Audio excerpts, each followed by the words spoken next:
आज मेरा मन में, मेरे दिल में परमेश्वर क्या वचन रखा है बोलो तो, हम लोगों को सच्चा क्रिश्चियन लाइफ जीना है। सच्चा क्रिश्चियन लाइफ यानी एक सैक्रिफिशियल लाइफ होता है, यानी बलिदान से मिला हुआ जीवन होता है। हालेलुया। त्याग और बलिदान और समर्पण का जीवन ही क्रिश्चियन लाइफ है, सच्चा क्रिश्चियन लाइफ। यीशु मसीह का त्याग के द्वारा, बलिदान के द्वारा हमको क्षमा मिलता है, हमको चंगाई मिलता है, हम पर अनुग्रह किया जाता है। पर बाकी कुछ भी होने दो, हमारा सैक्रिफिशियल लाइफ के द्वारा ही हमको मिलता है। Praise the Lord, hallelujah. तो ये पूरा क्रिश्चियन लाइफ सैक्रिफाइस लाइफ ही बोलते हैं। सैक्रिफाइस लाइफ सबको होना चाहिए, सब में त्याग और बलिदान होना चाहिए। Praise the Lord. जो लोग है ना अपने लिए जीते हैं, वो लोग मसीह के लोग नहीं होते हैं। यीशु मसीह कहता है ना, जो कोई भी मेरे पीछे आना चाहते हैं, मेरा चेला बनना चाहते हैं, तो अपने आप को पहला इनकार करना पड़ेगा। यीशु मसीह कहता है, यदि जो अपने आप को इनकार नहीं करेगा वो मेरा चेला बन नहीं सकता है, बोलकर यीशु मसीह कहता है। तो इसलिए हम लोग यीशु मसीह का चेला बनना चाहिए। इसलिए ही यीशु मसीह ने हमको बुलाया है।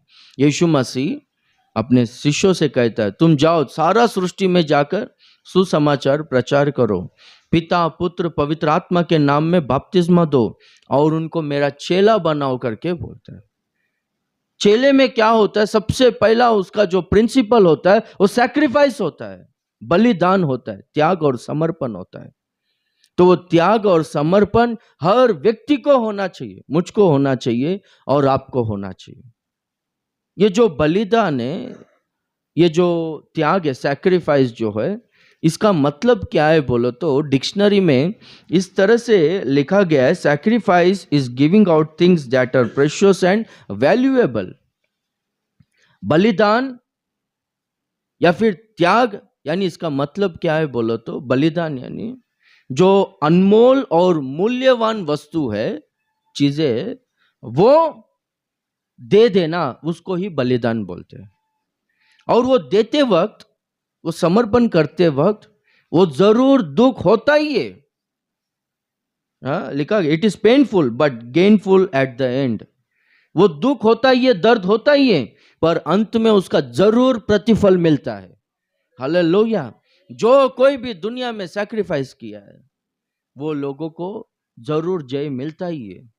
Praise the Lord, hallelujah.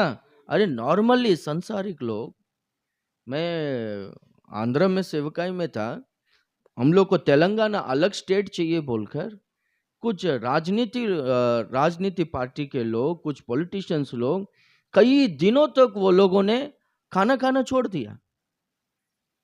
क्या बोलते हैं उसको, उपवास रहते ना, भूख हड़ताल वो लोगों ने किया। अभी स्टेट डिवाइड हो गया, वो लोगों ने स्टेट हासिल कर लिया। नॉर्मल संसारिक लोगों में ही उतना बलिदान है, तो हम लोगों में कितना होना चाहिए? Praise the Lord, hallelujah. तो हम लोग बलिदान करने वाले लोग होना चाहिए। क्या वचन पढ़ा था हम लोगों ने? मेरे भक्तों को इकट्ठा करो, जो बलिदान, मेरे लिए बलिदान चढ़ाकर मुझसे जो वाचा बांधे हैं, उनको इकट्ठा करो, उनको मैं प्रतिफल दूंगा, परमेश्वर कहता है। हालेलुया। बाकी सब भक्तों के बारे में वहां पर लिखा नहीं गया है। जो बलिदान चढ़ाकर मुझसे वादा किए हैं, वाचा को बांधे हैं, वो लोगों को इकट्ठा करो बोलते। हालेलुया। तो बलिदान जरूर होना ही चाहिए।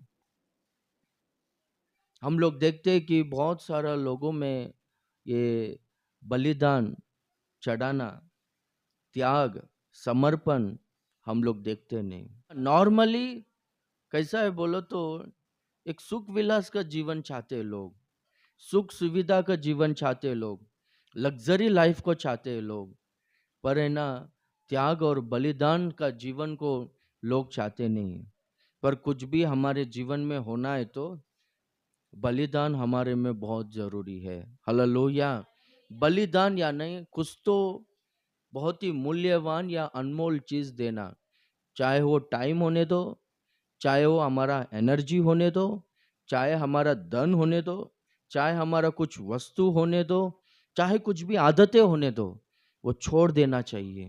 वो छोड़ने के लिए, देने के लिए हमको दर्द तो होता ही है, दुख होता ही है, फिर भी वो करना पड़ता है, करना ही चाहिए। उसको ही बलिदान बोलते, पर अंत में जरूर प्रतिफल मिलेगा।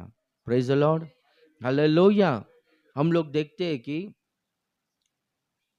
पहला जो है बलिदान में फास्टिंग प्रेयर आता है।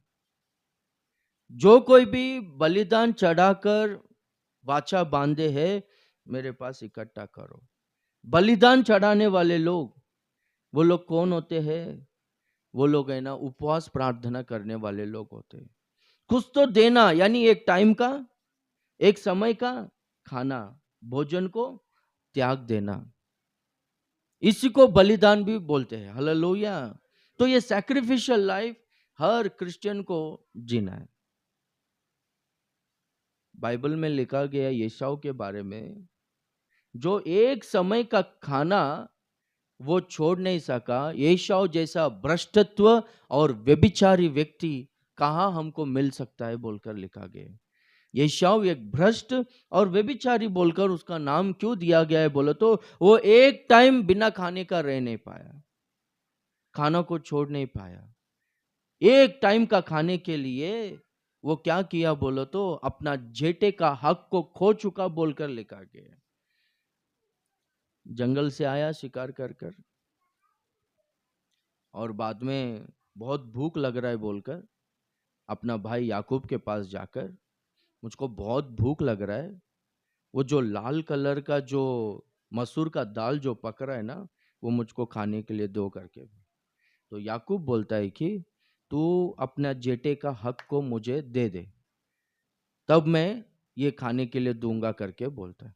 अरे भूख से मैं अभी मर रहा हूं, मुझको ये जेठे का हक मैं क्या कर सकता हूं बोलकर। जेठे का हक यानी, जेठा यानी समझ रहे हो ना, बड़ा वाला, घर का बड़ा वाला। बाइबल में लिखा गया है कि जेठे को दुगना आशीष रहता है बोलकर बाइबल में लिखा गया है। संपत्ति बांटते वक्त जेठे को दुगना संपत्ति देना है बोलकर बाइबल में लिखा गया। चाहे वो एक व्यक्ति को दो पत्नी भी रहे, पहली पत्नी के द्वारा नहीं पर दूसरा पत्नी के द्वारा पहला पुत्र जन्म हो, तो जेठे का हक उसी को दिया जाएगा जो पहला जन्मा हुआ है, वो बल का आरंभ है बोलकर बाइबल में लिखा गया है। वो दाहिना हाथ का पुत्र होगा बोलकर लिखा गया। पर बाइबल में हम लोग देखते हैं कि रूबेन वो जेठे का हक को खो चुका, एसाव जेठे का हक को खो चुका। हम लोग देखते हैं इस्माइल जेठे का हक को खो चुका। ऐसा बहुत सारे लोग हैं बाइबल में जो जेठे के हक को खो चुके। यहां पर हम लोग देखते हैं कि एसाव एक भ्रष्ट और व्यभिचारी, यानी शरीर का अभिलाषा के अनुसार चलने वाला व्यक्ति, जो है ना एक टाइम भूखा नहीं रह सका। ये जेठे का हक को मैं क्या करूं बोलकर, वो खाना दे, मेरे को भूख लग रहा है बोलकर। आज के दिनों में भी बहुत सारे लोग फास्टिंग रह नहीं पा रहे, नहीं होता है करके बोलते। अरे मैं कितना कमजोर होता हूं, आप लोग ही देखा है ना, कभी कभार कितना दिन, 7 दिन 10 दिन, ऐसा कितना बार मैं फास्टिंग्स रहता हूं ना। आप लोग हफ्ते में एक टाइम भी उपवास नहीं रह सकते क्या? कुछ लोग रहते हैं, अपना लोग एक टाइम उपवास रहते हैं, पर बहुत सारे लोग नहीं दे रहे, आधे से ज्यादा जन एक टाइम उपवास नहीं रहते। और एक बात है, उपवास रहकर बहुत सारे लोग काम करते। उपवास रहकर प्रार्थना नहीं करेंगे तो कुछ फायदा ही नहीं, कुछ मतलब ही नहीं। उपवास रहकर एक टाइम का खाना छोड़ो या फिर एक दिन का खाना छोड़ो और उस दिन पूरा प्रार्थना में बैठो, उसको सैक्रिफाइस बोलते हैं। हालेलुया। क्या सैक्रिफाइस किया आपने? क्या बलिदान दिया? खाना को छोड़ दिया आपने। Praise the Lord. वैसा प्रार्थना करेंगे तो कितना अद्भुत, कितना आशीष है, एक बार सोचो। एक लड़के को यीशु मसीह के पास लेकर आया था उनका पिता। यीशु मसीह वहां पर नहीं था, रूपांतर पहाड़ के ऊपर था। पतरस, यूहन्ना, याकूब को साथ में लेकर गया। नीचे यीशु मसीह नहीं था बोलकर, यीशु मसीह के कितने चेले थे? 12 चेले, उस टाइम में 12 चेले। तो 3 लोगों को पहाड़ के ऊपर लेकर गया, तो नीचे कितने बचे? 9 जन बचे। ये 9 जन के पास उनका पिता लेकर आकर, यीशु मसीह नहीं है ना, तुम उनके ही चेले हो ना, इसको थोड़ा ठीक करो बोलकर उनको सौंपे। वो लोग बहुत कुछ किए, मेरे ख्याल से बाल पकड़ कर फाट फाट फाट मारे, घुटने पे चलाए, सब किया रहेगा, चल जा छोड़ के जा, ए दुष्ट आत्मा निकल जा बोलकर बहुत वो लोगों ने डांटा रहेगा। पर वो लड़का को वो दुष्ट आत्मा छोड़ा नहीं। बाद में यीशु मसीह आया, वहां पर बहुत सारा भीड़ जमा हो गया ऐसा, ये सब होते वक्त। तो यीशु मसीह आते ही वो लड़के को देखकर उसमें का दुष्ट आत्मा को डांटा, हे दुष्ट आत्मा उसको छोड़कर चले जा बोलकर। तो दुष्ट आत्मा उससे बाहर निकलकर चले गया। और बाद में हम लोग देखते हैं कि उससे पहला यीशु मसीह अपने चेलों को डांटता है कि हे अल्पविश्वासी, मैं कब तक तुम्हारे साथ में रहूंगा बोलकर। बाद में ये सब होने के बाद एकांत में अकेले में यीशु मसीह के पास आकर चेले लोग पूछते कि हम लोगों ने प्रार्थना किया, सब किया, पर हमसे नहीं हुआ, ये छोड़कर नहीं गया बोलो। तो यीशु मसीह कहता है कि इस प्रकार का दुष्ट आत्मा, यानी दुष्ट आत्माएं कई प्रकार के हैं। कुछ क्या होता है बोलो तो तुरंत निकल जाते, कुछ क्या होता है फोन में प्रार्थना करेगा उधर निकल जाएगा, कुछ क्या होता है बोलो तो उनको छूने का जरूरत नहीं, प्रार्थना करेगा निकल जाएगा। पर यहां पर लिखा गया है इस प्रकार का दुष्ट आत्मा है उपवास और प्रार्थना के द्वारा ही जाता है।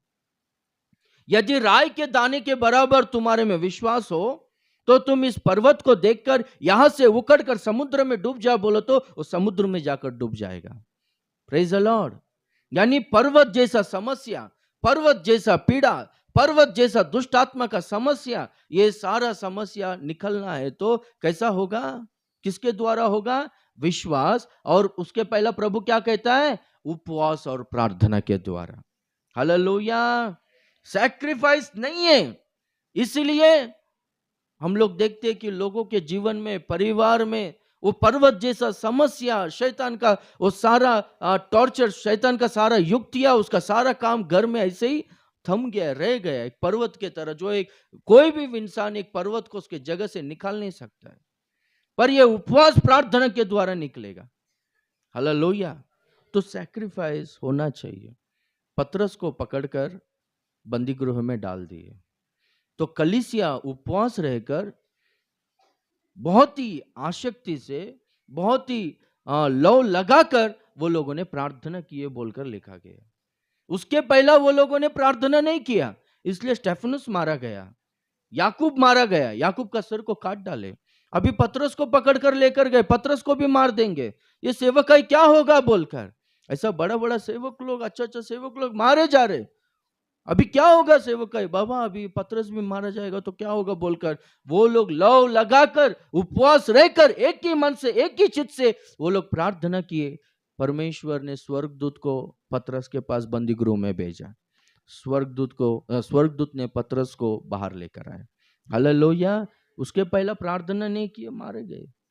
पर हम लोग देखते कि प्रार्थना किए, पतरस आजाद हुआ। यानी प्रार्थना कितना इंपॉर्टेंट है, एक बार देखो, एक बार सोचो। बहुत सारा लोग है ना, उसको क्या टीचिंग बोलते हैं मालूम है, हाइपर ग्रेस टीचिंग बोलते। अनुग्रह है, अभी कृपा का समय है, कृपा का काल है, पर है ना उसको अधिक अधिक कृपा का टीचिंग, यानी जो बाइबल में है ही नहीं वैसा। मांगने से पहले ही परमेश्वर तुम्हें दे देगा, ऐसा बोलने वाले लोग बहुत सारे लोग हैं। यीशु मसीह ने कहा है ना, क्या करके, तुमको क्या आवश्यकता है पिता को मालूम है, पिता सब कुछ जानता है, तुम मांगने से पहले ही पिता तुमको दे देगा, ऐसा बोला। ठीक है, पर मांगो मत बोल के कहीं पर भी यीशु मसीह ने कहा है क्या? बाइबल में दिखाओ कहीं पर भी। अभी वो यीशु मसीह ने ही मत्ती 7:7 में कहा है ना, मांगो तुम्हें दिया जाएगा, ढूंढो तुम पाओगे, खटखटाओ तुम्हारे लिए खुला। वही यीशु मसीह ने कहा है ना। कौन सा बाइबल पढ़ रहे, वो बाइबल वो रेफरेंस नहीं दिखता है क्या? जैसे कि शैतान यीशु मसीह को वचन दिखाया था ना, ये पत्थर को रोटी बनाकर कहा, ठीक है, ये पहाड़ के शिखर से नीचे कूद जा, स्वर्गदूत आकर तुझे ठेस ना लगे जा, जैसा ऐसा तुझे संभालेगे, ये सब वचन है। शैतान जैसे कि कुछ वचनों को यीशु मसीह को बताया था। अभी भी कुछ लोग है ना प्रार्थना के बारे में बोल रहे ही नहीं। प्रार्थना हम लोगों को करना जरूरी है। वही यीशु मसीह चेलों को डांटा ना, इस प्रकार का दुष्ट आत्माएं, इस प्रकार का समस्या जाने का एक ही प्रोसेस है। वो क्या है? उपवास और प्रार्थना। यीशु मसीह भी 40 दिन उपवास था ना, यीशु मसीह भी हर दिन प्रार्थना करता था ना। तो उसी तरह से हम लोग भी हर दिन प्रार्थना करना है, फास्टिंग्स रहना है। हफ्ते में कम से कम एक दिन तो फास्टिंग रहकर प्रार्थना करना है। हालेलुया। ये फास्टिंग में क्या सैक्रिफाइस होता है? फास्टिंग में क्या बलिदान होता है? क्या त्याग, क्या त्याग होता है? क्या छोड़ना पड़ता है? बोलो, खाना। हालेलुया। और एक समय और एनर्जी। Praise the Lord. इसको जो हमारे लिए जो बहुत ही मूल्यवान है, जो अनमोल चीज है, जो अनमोल समय है, उसको त्याग देना पड़ता है। उसी को सैक्रिफाइस बोलते, बलिदान बोलते। हालेलुया। अभी बलिदान भी कौन किसके लिए करते बोलो तो, जो है ना प्रेम करते परमेश्वर से, वही लोग परमेश्वर के लिए बलिदान चढ़ाते। जो लोग परमेश्वर से प्रेम नहीं करते, वो लोग परमेश्वर को बलिदान नहीं चढ़ाते, उनसे वाचा नहीं बांधते। Praise the Lord.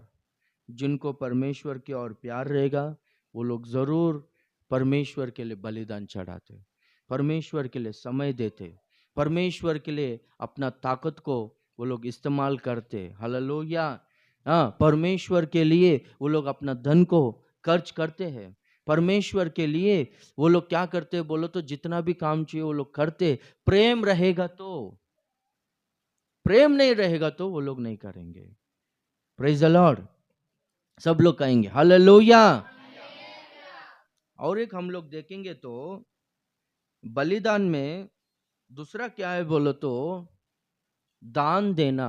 बलिदान चढ़ाना, इसका मतलब क्या है बोलो तो, दान देना। हमारे लिए जो मूल्यवान और जो अनमोल चीज जो है, जो भी है, उसमें क्या है? हाँ, खाना हो गया, समय हो गया, एनर्जी हो गया, उसमें ना धन भी आता है। परमेश्वर के लिए धन खर्चा करना चाहिए, उनका सेवकाई के लिए। ये बलिदान का सादृश्य है। हालेलुया। आप लोगों का माइंडसेट इतना सालों से चेंज हो रहा ही नहीं, हो रहा ही नहीं। सिर्फ आने का आशीष, प्रभु आशीष दो, आशीष के चाहत में ही है। पर प्रभु के लिए मैं कुछ तो करूं, प्रभु के लिए मैं समय दूं, मैं उपवास रहकर प्रेयर करूं, मेरा धन प्रभु के सेवकाई के लिए दूं। ये सोच है ना बहुत सारे लोगों में नहीं, गिन चुन के एक में या दो में है बस। बाकी के लोगों में क्या है बोलो तो, आशीष आशीष आशीष आशीष। सैक्रिफाइस में ही सारा आशीष है। हालेलुया। हालेलुया। अभी एलिया से परमेश्वर कहता है 3.5 साल अकाल आया। एलिया से परमेश्वर कहता है तू सारे पात गांव में जा, वहां पर एक विधवा स्त्री है, ये 3.5 साल वो विधवा को मैंने आज्ञा दिया है कि वो तेरा पोषण करे बोलकर। तो वहां पर जाता है, वो स्त्री दिखती है। वो क्या करती थी? वो क्या कर रही थी? वो लकड़ियों को जमा कर रही थी, बटोर रही थी, ताकि वो चूल्हा जलाने के लिए काम पे आए। तो उतने में एलिया जाकर थोड़ा पीने के लिए पानी लेकर आकर के, ठीक है बोलकर जाती है।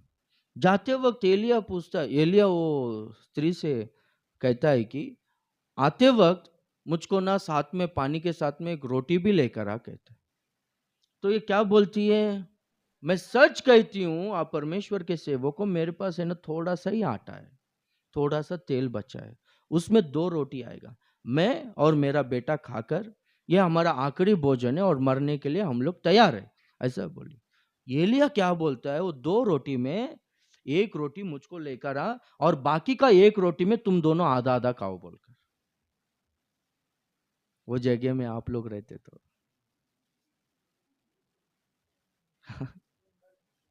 हाँ, तू पहला यहां से जा बोलते थे, हाथ में पत्थर लेकर, तू सेवक है क्या? हाँ, इधर हम लोग मरने के लिए तैयार है, ठीक है मुझको थोड़ा सा क्या क्या बोलते, 1 निवाला। हाँ, 1 निवाला दे, ऐसा नहीं बोल रहा, 2 रोटी में 1 रोटी मुझको दे और एक रोटी में तुम दोनों आधा आधा खाओ। ये कैसा है? Praise the Lord. देखो, पर है ना, वो स्त्री क्या की, हाँ ठीक है बोलकर एक रोटी एलिया को दी और एक रोटी आधा आधा मैं खा लूंगी बोलकर पका के खाई। एलिया क्या बोलता है, जब तक इस पृथ्वी पर इस देश में बारिश नहीं आएगा तब तक तेरे टोकरी में कटोरे में आटा कम नहीं होगा, तेल कम नहीं होगा। हालेलुया। आप लोग का सोच ऐसा होगा, क्या करके मालूम है, मेरे पास नहीं है, थोड़ा ही है, रहता तो देता था ना। पर परमेश्वर का क्या है मालूम है, आपके ही द्वारा सेवक का पोषण करना, आपके ही द्वारा कलीसिया का पूरा पोषण होना, कलीसिया का सेवकाई होना परमेश्वर आपके द्वारा ही करवाना चाहता है। हालेलुया। हाँ, ये काम है ना बड़ा बड़ा राजा लोग भी नहीं कर सकते, पर परमेश्वर आपको ही इस्तेमाल करेगा। आमीन। हालेलुया। तो जितना भी आप सैक्रिफिशियल लाइफ जियोगे उससे क्या होगा मालूम है, परमेश्वर का राज्य का व्याप्ति होगा, कलीसिया बढ़ेगा। जो लोग है ना परमेश्वर से प्रेम करते हैं वो लोग है ना ये काम करते हैं। और एक मैं इधर अपना कलीसिया में परमेश्वर के सम्मुख में सच्चे दिल से बोल सकता हूं कि आपका हर एक पैसा सेवकाई में यूज होता है, आप लोग आंखों से देख। और एक सैक्रिफाइस में तीसरा क्या आता है बोलो तो, काम करना चाहिए, परमेश्वर के लिए समय देना चाहिए, परमेश्वर के लिए काम करना चाहिए, अपना एनर्जी परमेश्वर का सेवकाई के लिए खर्च करना चाहिए। पौलुस कहता है मेरा जो कुछ भी है मैं खर्चा किया है, मैं खुद खर्च हो गया हूं बोलता है सेवकाई में। हालेलुया। पौलुस कौन था? बेन्यामीन गोत्र का था। पौल का नाम पहला क्या था? शाऊल था। इजराइलियों का पहला राजा कौन था? ये राजवंश का व्यक्ति था शाऊल। बहुत धनवान था, बोलते कि अंबानी से सेवक लोग बोलते अभी का मुकेश अंबानी से भी ज्यादा धन पौलुस को था। वो सारा धन को छोड़कर सेवकाई में आया, मेरा सब कुछ खर्च कर रहा हूं और मैं भी खुद खर्च हो रहा हूं करके बोलता है। सेवकाई में क्या क्या अनुभव है उनको, लोगों ने उनको पथराव किया, उनको खोड़े से मारा, लोगों ने उनको बहिष्कार किया, लोगों ने उनका अपमान किया, कितनी बार समुद्र में जहाज टूटकर क्लेश को सहा, ठंडी में और भूख में, बहुत फास्टिंग्स में, कितनी बार बंदी गृह में रहा, बहुत सारा क्लेश, बहुत सारा यातनाएं, बहुत सारा पीड़ा है। अरे इतना अच्छा जीवन को छोड़कर ये क्या है, पौल तो इधर आया बोला तो फिर परमेश्वर के लिए सैक्रिफाइस, समर्पण। हालेलुया। ये पौलुस के वजह से कितना सारा कलीसिया स्थापन हुआ, कितना हजारों हजारों लोग उद्धार में आए। सैक्रिफाइस कभी व्यर्थ नहीं होता है, कभी व्यर्थ नहीं होता है। एक परिवार में बहुत तकलीफ आया, मुसीबत आया, मेरे को टाइम नहीं, घर में बहुत समस्या है, तकलीफ है बोलकर चर्च छोड़ दिया वो लोग। अभी उनका बच्चे लोग क्या सीखेंगे? बच्चे लोग क्या सीखेंगे?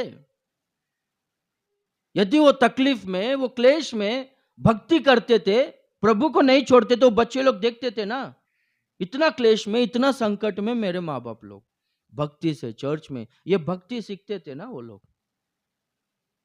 Praise the Lord. हालेलुया। कभी भी बलिदान व्यर्थ नहीं होता है। फ्रांस देश में लयोन बोलकर एक गांव है, AD 177 में वहां पर ब्लैंडिना बोलकर एक लड़की थी, जो 16 साल की लड़की थी। वो एक विधवा स्त्री के घर में काम करती थी और वो बहुत धनवान परिवार था, यानी धनवान घर में काम करती थी। ये ना वो उम्र में सुसमाचार प्रचार करती थी। फ्रांस देश में बहुत सारे मसीह लोगों को, जो लोग प्रार्थना करते थे, वो सब लोगों को पकड़कर मारना, अभी जैसे कि यूपी में हो रहा है। घर में प्रार्थना करेंगे तो लोग अगर कोई भी देखेंगे तो घर पे घुसकर मारेंगे। बहुत सारा पास्टर्स लोग अभी जेल में बंद है। तो वैसा उन दिनों में बहुत वहां पर सताव बहुत ज्यादा हो रहा था, बहुत हिंसा हो रहा था।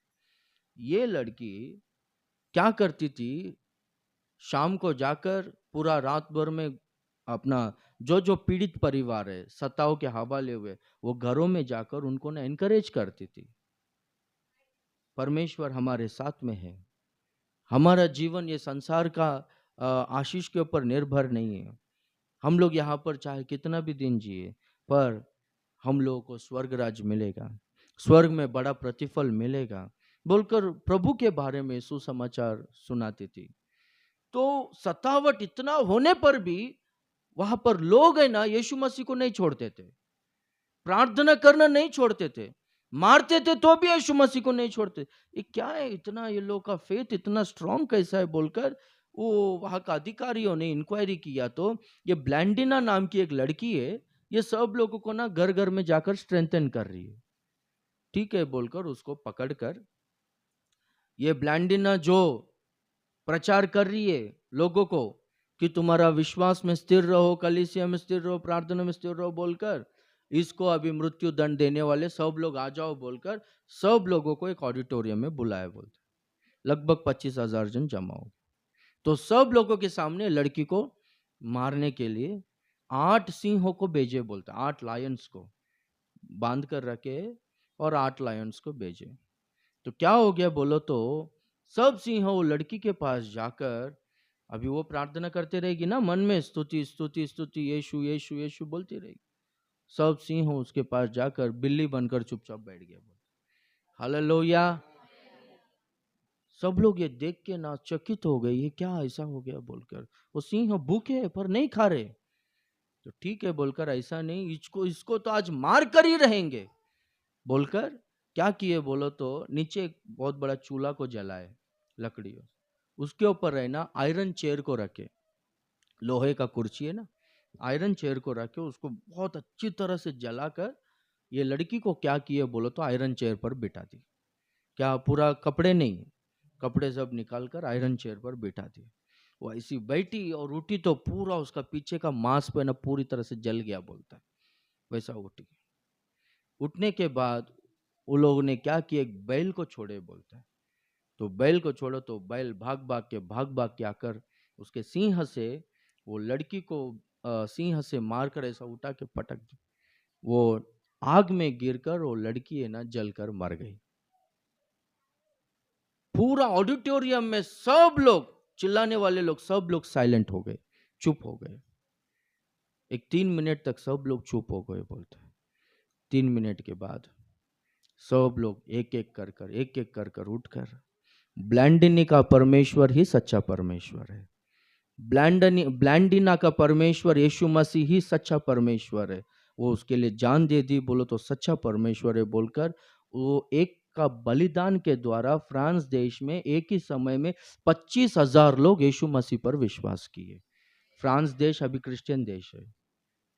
Praise the Lord, hallelujah. बलिदान कभी व्यर्थ नहीं होता है। अभी स्वर्ग में उसका स्वागत कैसा हुआ रहेगा। स्वर्ग में जो शहीद हुए ना, पौलुस, पतरस, सारा प्रेरित लोग, स्टेफेनस, सब लोग, आओ तू भी हमारे साथ में शामिल हो जा बोलकर यीशु मसीह उसको मुकुट लेकर आकर धारण किया होगा।